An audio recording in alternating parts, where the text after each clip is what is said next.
Yes, wonderful people. It is another wonderful, great day on a Biafran story. We just want to share some light on some breaking news and the informations you need to know surrounding the Biafran agitation.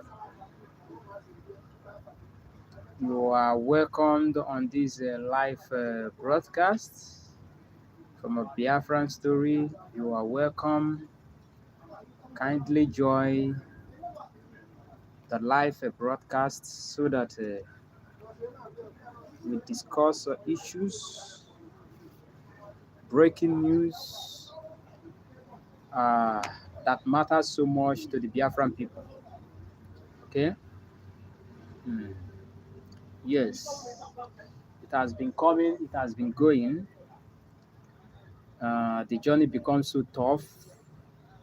That was last week. Mazen Nnamdi Kanu, the leader of the indigenous people of Biafra, was convicted in a federal high court in Abuja by Justice James Omotosho.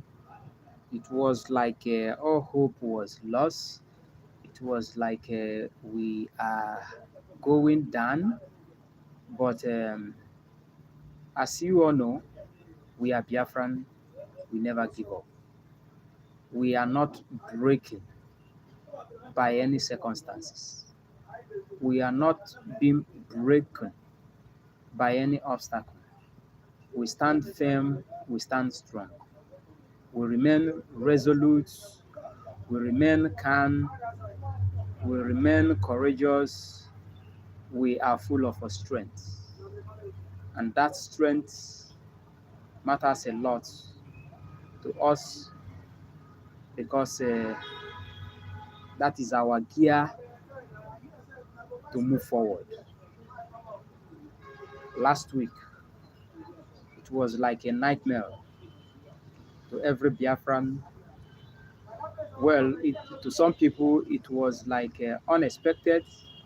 To some people, it was like expected because we really, some of us who are knowledgeable enough on what this very government of Nigeria is all about, we know that they are gearing towards making such a pronouncement, a kind of uh, a top challenge between them and the Biafran people.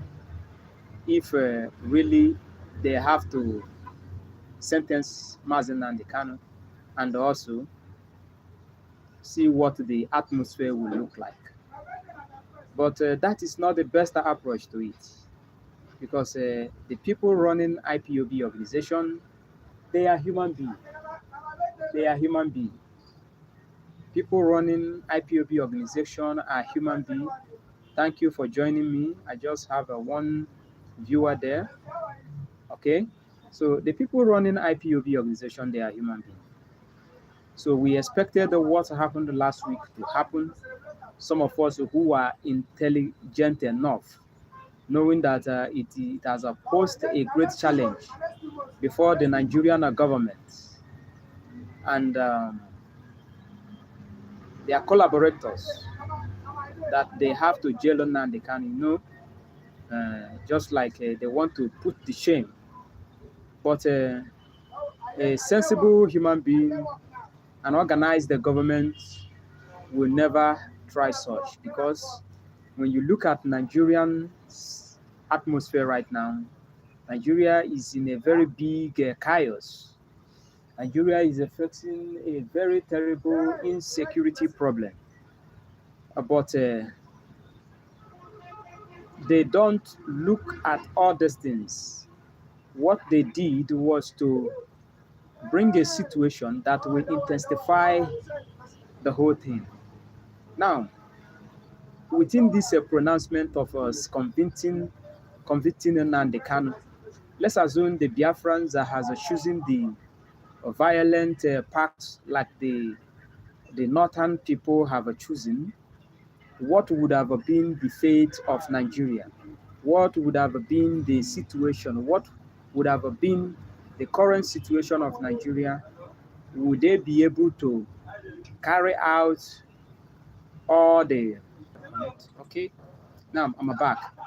So I was saying that pronouncing Nnamdi Kanu terrorist and convicting him is a very, very bad approach to the system. On this very conviction, because we are Biafran, we remain resolute. We know that this very statement was done under duress.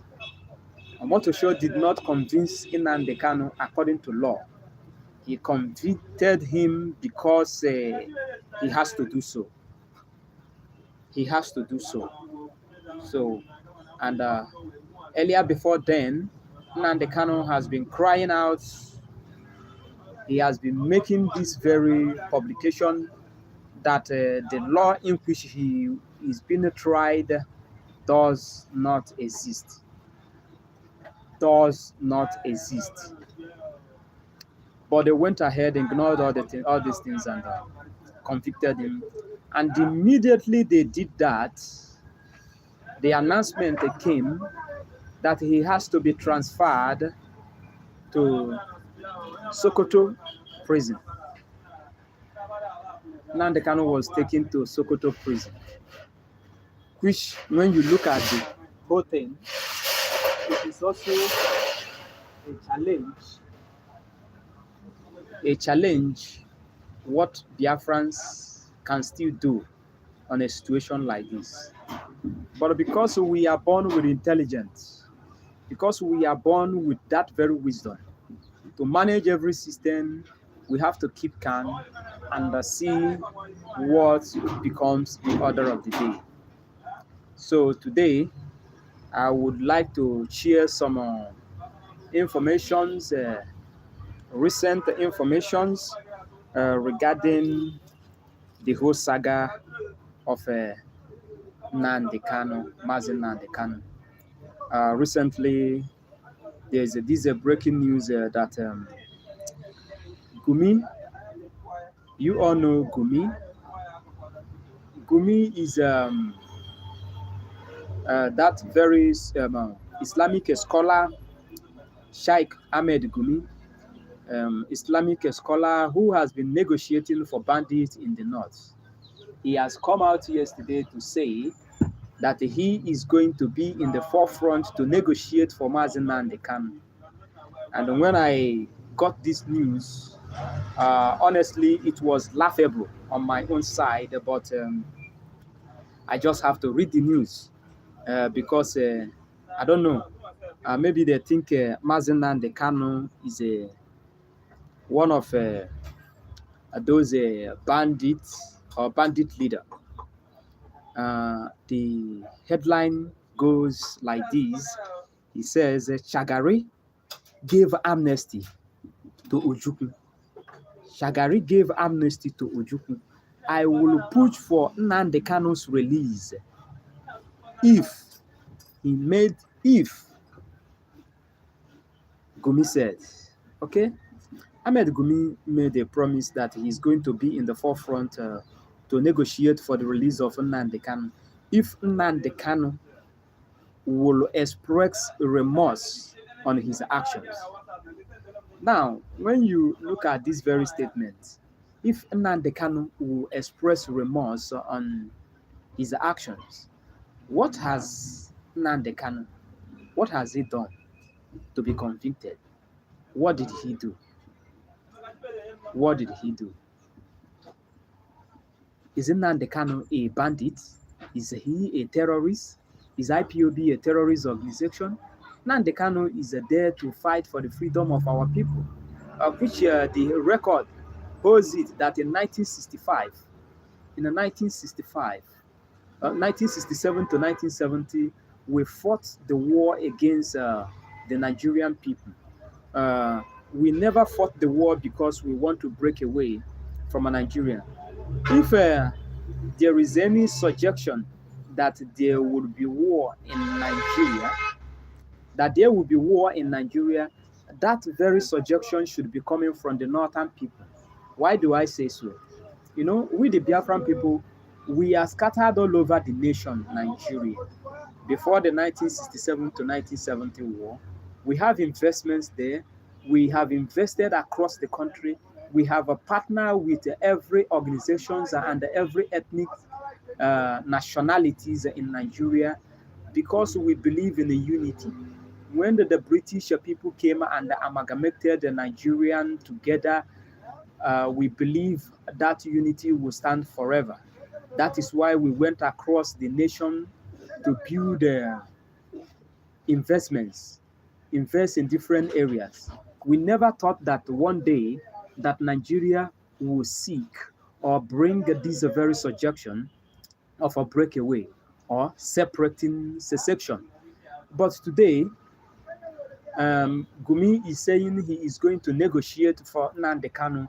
If Nnamdi Kanu will show remorse, will express remorse for his action, Nnamdi Kanu is not a terrorist. Nnamdi Kanu never killed anybody. He is only fighting for the secession. He is only fighting for the breakaway of a Biafran from a Nigerian because of the marginalization we are facing day and night. So Gumi went ahead to say he will go for appeal for Nnamdi Kanu to be released. And I must say, Gumi is not alone on this very statement. Let's just hold the fact that Gumi is not alone. Gumi doesn't just say this because he wants to say it. He is saying it because of the actions the people we have selected as leaders have taken so far regarding this very case of Mazen Nnamdi Kanu. Why did I say so? If they have been in the forefront negotiating, going for every conceptions that is needed for the release of Nnamdi Kanu, I don't think Gumi will be there to say he is going to negotiate for this very issue. Okay, because I believe even the present leadership of the Southeast believe that Nnamdi Kanu should be pardoned. You understand this? Nnamdi Kanu is a freedom fighter. Everybody, I don't think if anybody in the Southeast, the Biafran land, would say that Biafrans are not marginalized. So if we are being marginalized, if our leaders have to go for Nnamdi Kanu's release, to go and negotiate and seek out a political dimension for this very issue, they shouldn't be mentioning pardon. They shouldn't be mentioning pardon. That Nnamdi Kanu should be pardoned. No, Nnamdi Kanu shouldn't be pardoned because he commits no crime. He commits no crime. Nnamdi Kanu does not commit any crime. He is only there fighting for his people. So the issue there is that many leadership have come on this very struggle to bring a notification to the Nigerian government, alerting them that Biafrans are seeking freedom. We are seeking our nation. We are seeking for a separate nation. General Ojukwu was there. He fought the war. After General Ojukwu, Wazirike was also there. Then Nnamdi Kanu came up, and so many people. I don't think anybody should ignore the issue of a Biafran at this very point. So it is a phenomenon that we have to embrace and go for a roundtable and also go for a political resolution. So the Southeast leadership do not believe they have to go for any political approach on this. That is why Nnamdi Kanu was left there. So today, Gumi is saying he is going to be part of the negotiation for Nnamdi Kanu's release, which is a very wrong approach on our side, because this is what we can do for ourselves. This is what we can do for ourselves. But we left it untouched that some people from outside are coming to do it for us. So Nnamdi Kanu, when the leaders of the Southeast who we elected into office, I think they should understand what their offices is all about. We elected them into the office. We gave them the mandate. We elected them to go and serve us in different political area, but they are now the boss while we are the servant. So they should be acting according to our request, but we are acting according to their request. Every professors, every personality, some of the Igbo elite have spoke on this very issue for the leadership to be active on negotiating on political angle what would be the best solution to see that the Biafran people have their mandate or their request granted. So instead of them to do what is necessary, they are of the opinion of Bola Ahmed Tinubu to pardon Nnamdi Kanu or offered him clemency, which is a wrong approach to it. Okay, I continue. Gumi should not be blamed for expressing that. Nnamdi Kanu must be shown remorseful before he could appear for his action. You understand? You shouldn't blame Gumi for that, because our leaders are not doing the best. It was their footsteps that gave Gumi the audacity to assume that Nnamdi Kanu have committed a crime just like the bandits are doing in Nigeria. Okay? So the question is this, does Gumi think that Nnamdi Kanu is a bandit for him to negotiate? We have known Gumi as someone who negotiate for the bandits. So Nnamdi Kanu is not a bandit. I think dictionary will define this more than every other person, because we all believe that the English language is not our language, but we are borrowing it. So if we should be making use of this very English, we can also look out on dictionaries to see the full meanings of these two words, freedom fighting and the bandit. So if Gumi should offer himself to negotiate for Nnamdi Kanu's release, the question is, does Gumi think that Nnamdi Kanu is a bandit? Okay, Nnamdi Kanu is not a bandit. No, he is not a bandit, but a freedom fighter. Okay, meanwhile, Nnamdi Kanu is facing 7-count charges in the Federal High Court in Abuja before being convicted for terrorism. Nnamdi Kanu, as you all know, from the information from how it all went through, he was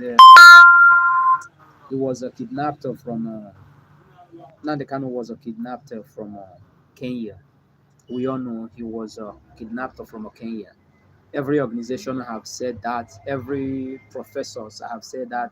Every personalities have said that he was kidnapped. He was not repatriated. He was kidnapped from Kenya. Even some world leaders or some people who have say in the media have continued to say it loud and clear that if Omotosho is sensible enough, he should not be trying a man who was kidnapped from Kenya. Okay, he was facing 7-count charges, and since then, all these charges, some of them have been quashed. After quashed, they will bring it up again in order to continue the trial. And on that angle, I will say that they are delaying the matter. They are delaying the matter. It's almost going for 4 years. He was brought back from Kenya till now. Nnamdi Kanu is still facing trial. There was this news then that who was that? I think who was that man? Who was that man? He said, "What is going to be his sentencing if for any reason that Nnamdi Kanu was convicted for any crime? What is going to be the duration of his sentence? Because they have wasted almost 4 years trying to bring him in for court and taking him back. So after all this, they are now taking him to Sokoto. Right. If you are just joining up, please do well to hit the like button. Please hit the like button. This is going to encourage us to keep coming live and also giving you breaking news. Right now, I am telling you that Gumi, the headline of the news says that Shagari offered amnesty to Ojukwu, and Gumi has offered himself to appeal for Nnamdi Kanu's release. This is the discussion we are having here. So we are asking the question. Meanwhile, Nnamdi Kanu is facing 7 count charges of terrorism in the Federal High Court in Abuja before he was convicted for terrorism. Now I'm listening and I hear what Gumi said while being interviewed on a channel TV. I quote, this Kanu that was in prison for terrorism, for agitating that our soldiers should be killed. If this same Kanu now will show remorse and also call for peace, honestly, I will be in the forefront in calling for his pardon and the amnesty for him. Bracket close. Gumi is now telling you that Nnamdi Kanu is committing what? Crime. That if he is going to show remorse, if Nnamdi Kanu will plead guilty on the conviction that was given to him, he's going to be there to negotiate for him. Okay? Okay. There he go again, mentioning peace and the pardon. You understand? Okay? Let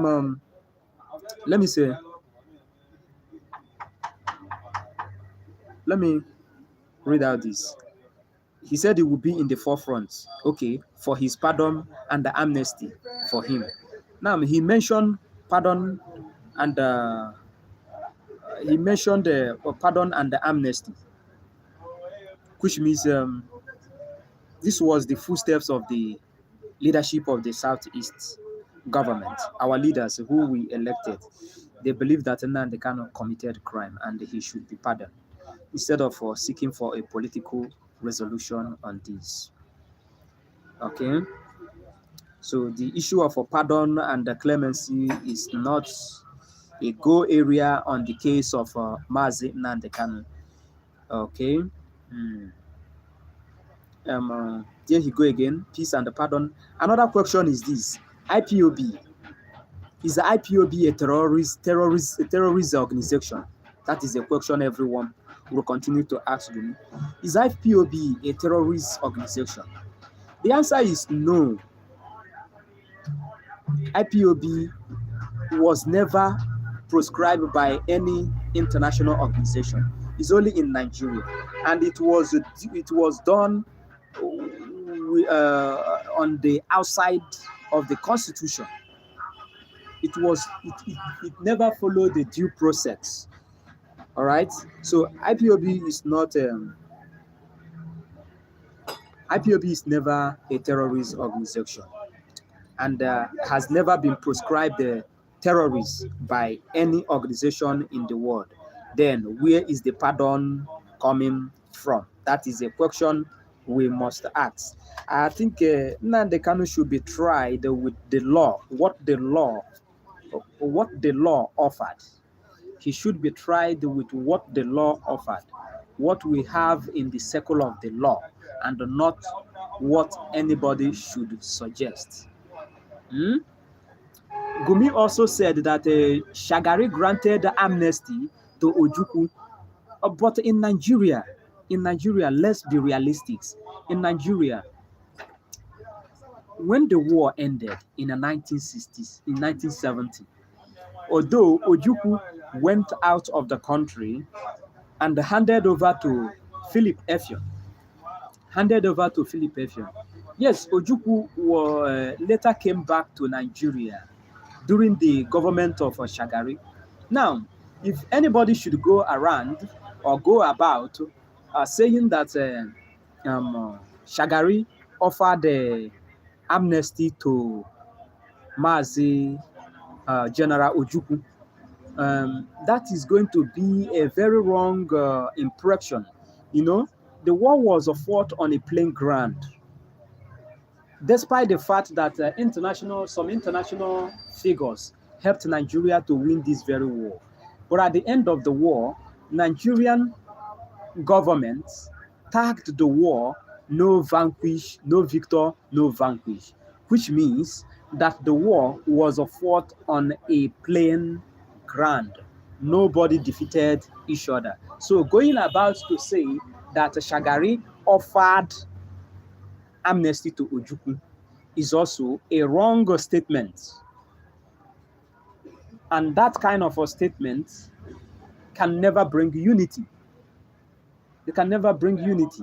You are now telling us you defeated us during the war, and you went about to tell us that the war was fought on no victor, no vanquish.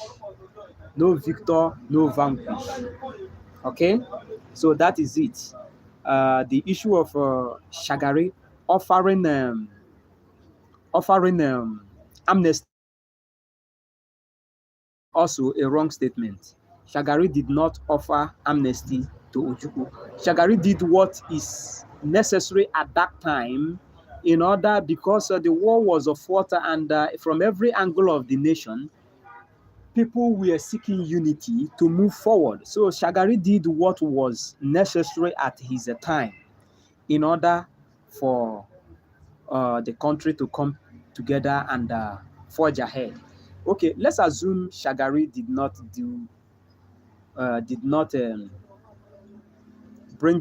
make these very steps of unity in Nigeria, and Ojukwu has been in exile since then till now. Don't you know that the situation we find ourselves today would have been more critical than expected? So that is it. We will always tackle issues. So the Islamic cleric, which is Gumi, advocated that Nigeria insecurity crisis must not be tackled with a kinetic strategy. This is also a very difficult situation. You know, every nations in the world, every human being who has a conscience would know that what is happening in the northern part of Nigeria is called terrorism. It is called terrorism. And the leaders of the north have taken a step by telling the world that these guys are coming for peace talk. In the presence of coming for peace talk, these guys are coming with arms. They are coming with their arms. So if Gumi should have said that the insecurity in Nigeria should not be tackled with a kinetic strategy, that means they are not ready to embrace a peace in the northern part of Nigeria. Why do I say so?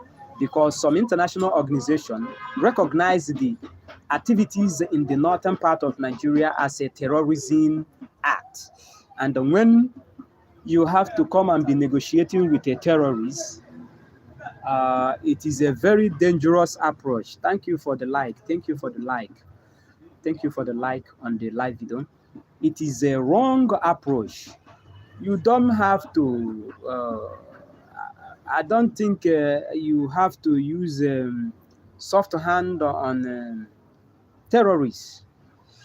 And since the government of Muhammadu Buhari, these terrorists have been reintegrated into the society in many different approaches. You will hear the northern leaders saying it that the Boko Harams have the right to come up and be the president of the country. They have said it many times. So they have been integrated into the society by northern leaders. And since I think Muhammad Buhari took 8 years in his tenure, and since then, this very issue has not been settled. The issue has been critically described. It has intensed from time to time without having proper solution. So if Gumi should say that it should not be tackled with a kinetic strategy, which means they are not ready to embrace a peace and also see their next generation grow or thrive in the northern part, it is necessary that we keep our society peaceful for generations to come in order for them to see a community to exist. Okay, there's another news here. Yesterday, the news broke out. The former counsel to Mazina and Dekano, barrister Ifeanyi Ejiofor, he wrote a press statement. The news said barrister Ifeanyi Ejiofor came up with a blueprint on how Mazina and Dekano will be released. What did he say? Let me read the news the way it is. Barrister Ifeanyi Ejiofor presented a new dimension for the release of Mazina and Dekano. A human rights lawyer, Ifeanyi Ejiofor, the former counsel to the leader of the indigenous people of Biafra IPOB, Nnamdi Kanu, has shared his thought on how Nnamdi Kanu can regain his freedom. Making his blueprint, Ejiofor anchored that Igbo political figures of integrity working in a consultation with the appropriate leaderships must pave way for intervention, he said on his press statement. That is what Ifeanyi Ejiofor said. Looking at what Ifeanyi Ejiofor said, Ifeanyi Ejiofor made it's a very good statement. Honestly, this is what we should be expecting from our leaders. But on this very press statement, I think Ifeanyi Ejiofor is not the first person to make this very statement. The very statement has been coming on and on, which is what our people, the leaders of the Southeast needed to do, but they are not doing it. So Ifeanyi Ejiofor coming up with this very approach, I don't know if you are going to lead this very movement, because these guys, the leaders of the Southeast, are not ready for all this. I must say, they are not ready for all this. They know. I think this freedom fighting we are fighting this very time should be a theme of who will go first, who is going to take the risk. And now, Mazina and Dekano, Wazirike took the first step, but he was frustrated because of what the political leaders we have in the Southeast described the struggle with. You understand?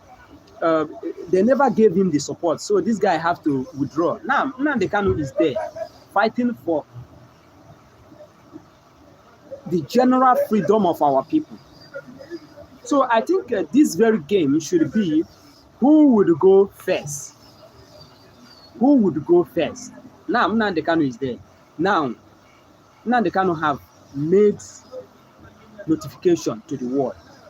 He has evangelized Biafra alongside with Mazi Simon Ekpa. These guys has pushed to a great distance, getting the world on a notice to know that the Biafran need their freedom, and what we are seeking is referendum. Referendum. So for them have given themselves to this very system, this is where the political leaders of the Southeast must come in and continue to say it loud and clear to the Nigerian political system that our people are going for this. I think it is a time for we to sit down and look into this. But all these things were ignored because during election, they need our support to get them into office. And when we do so, they ignore us, thinking that they are the boss while we are the servant. Meanwhile, we are the boss while they are the servant. That is how it should be. They have to go for our request. What we demand is what they are going to take to Abuja or any as a political assembly, offer it to them and bring it home for us. But they are not doing it. So Ifeanyi Ejiofor made a very good press statement, but I don't think the leaders of the Southeast are ready for this. If they are ready for this, they should have done it time before now. Most of the time when I see them convene for a particular meeting, a meeting that has to do with our well-being of the Biafran people or the Southeast, most of their meetings are being scheduled in Lagos, outside the Igbo land, outside the Biafran land. And I continue to ask myself a question: are they really representing us? Does it mean we don't have a very good hall here, a very good hotel here, or a very good, even the meeting can equally be venued on any government house for them to come together and discuss the problems of the Igbo people and the Biafran people. But they will. So, my dear, uh, I will convene again.